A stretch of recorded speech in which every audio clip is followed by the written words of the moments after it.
o ministro Cássio Nunes Marques interrompeu o julgamento do Supremo Tribunal Federal sobre a portaria do governo federal que proíbe empresas de demitirem ou vetarem a contratação de pessoas por não terem tomado a vacina contra a Covid. Para isso, nós conversamos agora, neste exato momento, com o juiz do trabalho, o Otávio Calvé.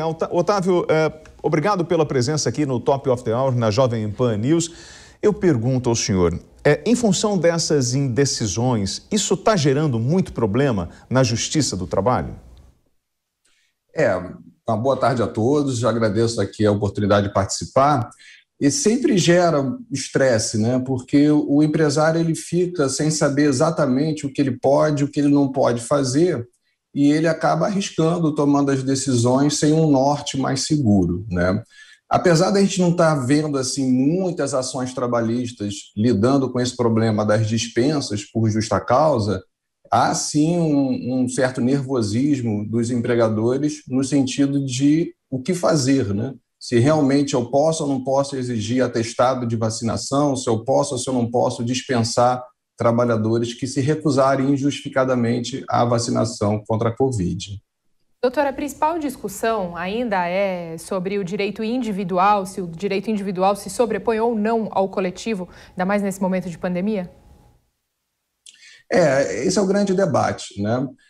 Agora, sim, é estranho, né, a gente estar debatendo isso, a meu ver, né, porque eu estou na ala minoritária nesse assunto, dentro da Justiça do Trabalho, dentro da área trabalhista. Por quê?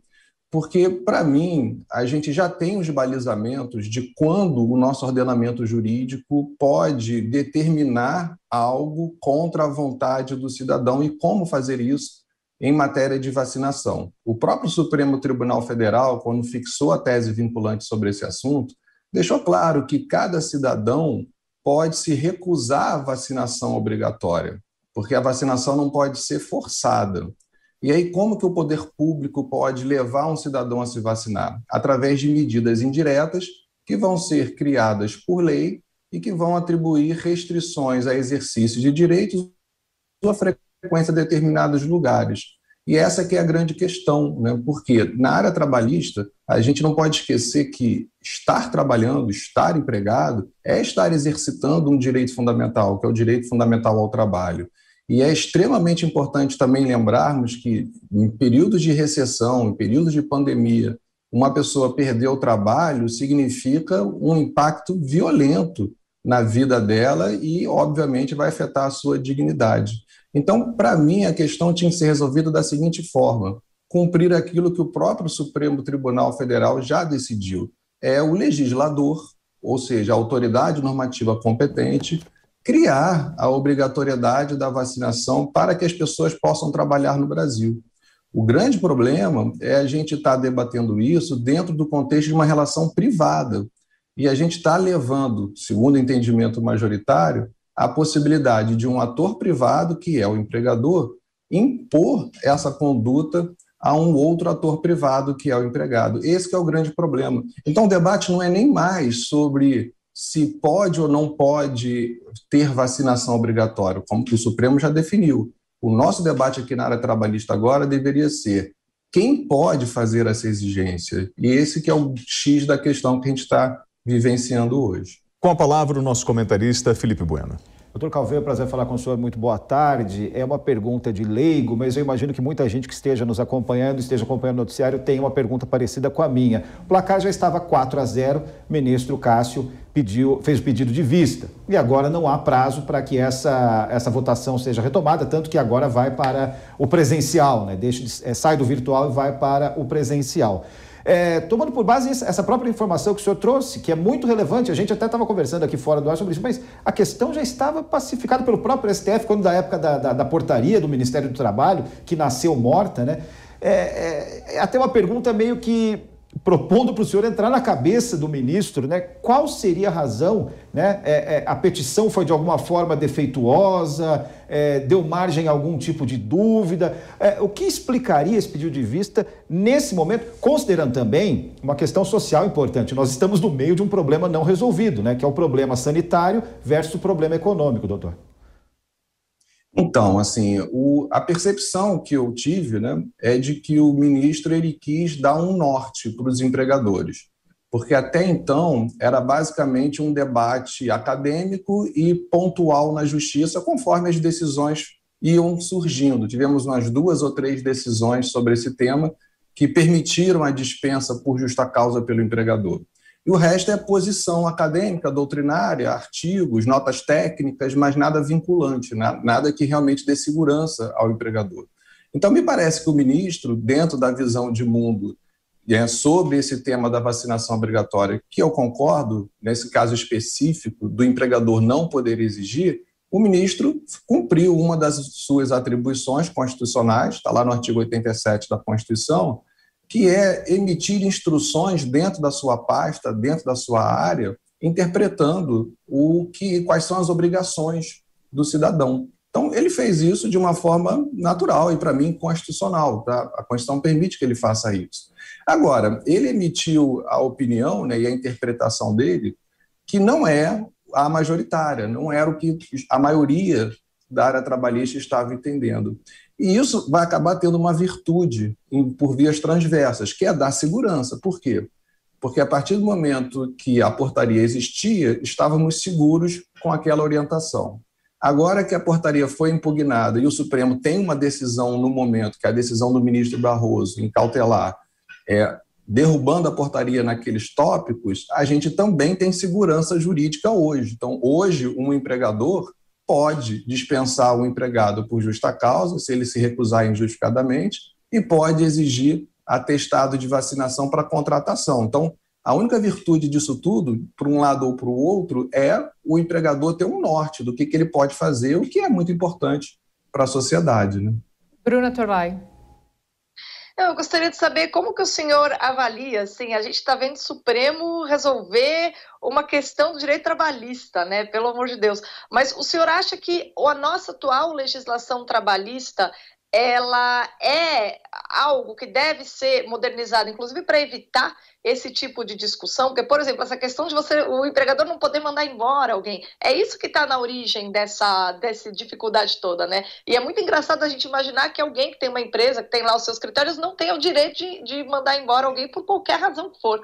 Né? Como é que o senhor avalia esse problema, né? O fato de o direito trabalhista, talvez por falta de modernização, gerar aí problemas que a gente vê aí completamente inesperados, né? Como, por exemplo, esse agora surgido na pandemia. Lembrando que muitas das pessoas que enfrentam esse problema são aquelas que prestam serviços para empresas que exigem a vacinação. Então, muitas vezes elas não querem até entrar nesse pormenor, mas elas acabam se vendo impedidas de prestar o serviço porque outros exigem, né, considerando a rede. Então, é muito mais complexo, né, do que parece. Assim, a legislação trabalhista, ela nunca pode se considerar como pronta e acabada. Por quê? Porque o fenômeno do trabalho, ele é dinâmico. As coisas mudam e mudam muito rápido. E a gente está numa fase agora em que as mudanças são, assim, absurdamente velozes, né? Com a revolução tecnológica, com a inteligência artificial, com as plataformas digitais. Então, assim, a necessidade de atualizar a legislação trabalhista, ela é constante, isso nunca vai parar. Mas nesse contexto da pandemia, a gente tem que dar um desconto também para o legislador e também para os juízes, né? Porque são temas que ninguém imaginava que ia acontecer, a gente não estava preparado para isso, então a gente está realmente descobrindo o que fazer conforme as coisas estão acontecendo, né? Agora, é interessante também pontuar que, assim, se a gente for levar a ferro e fogo esse entendimento de que o empregador tem esse poder sobre o empregado de exigir a vacinação, a gente não pode esquecer que ele, empregador, também vai ter que se vacinar, né? E que, assim, se a gente está querendo preservar o ambiente de trabalho para que outras pessoas não se contaminem no ambiente de trabalho, a gente deveria também, em tese, exigir que todo mundo que ingressa no ambiente de trabalho também esteja vacinado, né? Porque uma coisa que eu acho perversa nesse debate é que, assim, é muito fácil a gente concluir que o empregado está obrigado a se vacinar porque o empregador manda, justamente porque o empregador tem um poder de comando. Em outras relações privadas, onde não existe esse poder, né, decorrente da fragilidade do trabalhador, a gente não está fazendo o mesmo debate, né? Porque, afinal de contas, será que o síndico no condomínio poderia fazer essa exigência? Será que para uma pessoa frequentar um restaurante, o dono do restaurante poderia fazer essa exigência? Então, há também esse contexto que é importante relembrar, né? Aqui fica fácil a discussão, porque é inerente que o empregado está fragilizado perante o empregador. Então, é mais ou menos o seguinte, ou cumpre ou perde o trabalho, o que, né, faz uma nova face aí para algo que a gente já conhece na sociedade, né? Que é, de certa forma, impor a vontade sobre o mais fraco. Isso é uma faceta que é triste, né, nessa história toda. O senhor está falando entre esse poder, né, essa força do mais forte com o mais fraco, mas nós não podemos esquecer que é um contrato de trabalho e ele pode ser, eu posso romper esse enquadrado nas duas vias. O fato é, qual é a orientação? Porque eu fico imaginando o juiz do trabalho analisando uma justa causa. Ele vai estar em cima do fato que gerou essa justa causa e o histórico desse profissional naquela empresa, para ver se aquilo mesmo justifica, né, em função de tudo aquilo que ele ofereceu nesse contrato de trabalho. Qual a recomendação do senhor, como juiz do trabalho, para aquele empresário agora que quer exigir? Ele manda o funcionário, não por justa causa, pela via normal, o empregado que se sentir coagido, o que ele tem que fazer nesse exato momento, na parte prática, independente das decisões que serão tomadas, o que eu faço? Na parte prática, eu acho que o empresário deve evitar ao máximo, né? Porque, como a gente está aqui debatendo, tudo pode mudar de novo, né? Dependendo do julgamento no plenário, julgamento presencial, o entendimento pode ser diferente. Claro que o empresário vai ter em sua defesa esse momento em que a cautelar está em vigor e que, portanto, o Supremo está autorizando essa conduta. Mas ele deve evitar, porque o próprio ministro Barroso falou que essa medida também é uma medida extrema, tem que ser ponderada com razoabilidade, com proporcionalidade, e dispensar um trabalhador por justa causa. Então, a melhor recomendação é, primeiro, encontrar meios alternativos para não ter que chegar à dispensa. Colocar em trabalho remoto, home office, colocar num local em que, de repente, ele não tenha contato com outras pessoas, enfim, tentar encontrar uma medida alternativa. Se isso não for possível, talvez a dispensa sem justa causa. Por quê? Porque é criticável, é algo ainda duvidoso se essa ordem do empregador realmente lá no futuro será considerada uma ordem ilícita. E se essa ordem do empregador não for considerada lícita lá no futuro, vai ser difícil de enquadrar dentro da CLT como um caso de justa causa o descumprimento pelo empregado. Então, assim, a dispensa sem justa causa seria também um caminho menos agressivo, né? Porque, afinal de contas, o trabalhador vai ter acesso às verbas, vai ter seguro-desemprego, então é algo menos drástico.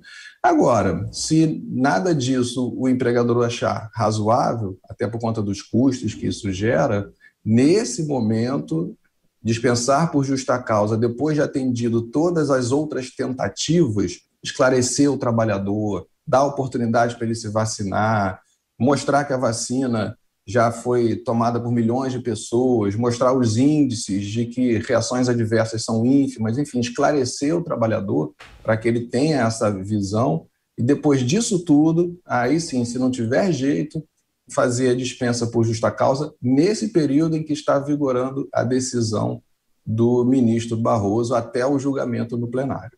Bem, nós conversamos com o juiz do trabalho, Otávio Calvé. Doutor, muito obrigada mais uma vez pelos esclarecimentos e participação aqui no Top of the Hour. Nós agradecemos a participação também dos nossos comentaristas de hoje, Bruna Torlai e Felipe Bueno. Obrigado, Otávio. Muito obrigado, boa tarde.